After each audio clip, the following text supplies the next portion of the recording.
Now, the case of 13-year-old dad Alfie Patton has raised serious questions about what young people are taught about family values. His local MP says he's worried about the very public nature of the whole predicament. Well, let's talk to Graham Stainer. He's the director of aftercare for the Jeremy Kyle Show and deals with people airing their family difficulties in public. Good to see you. And that's going to be my first point to you, really. You are very used to people wanting to air their dirty laundry to everyone watching TV.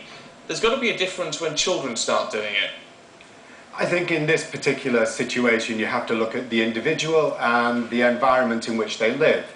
And these individuals are sometimes categorised as being socially deprived, educationally deprived, and living in financial poverty.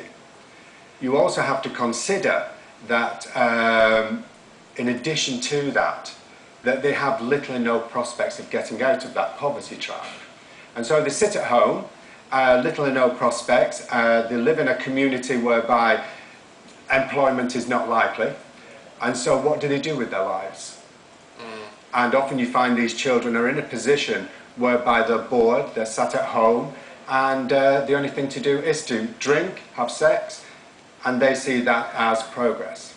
I mean, looking at this whole issue, there does seem to be this general idea that, I mean, there's been talk of broken Britain that the Conservatives have been talking about for several years now, and one of the things that they point to in all of this is an increase in teenage pregnancies and an increase in sexual activity of very young children, increasingly young children. I mean, would you go along with that as an idea?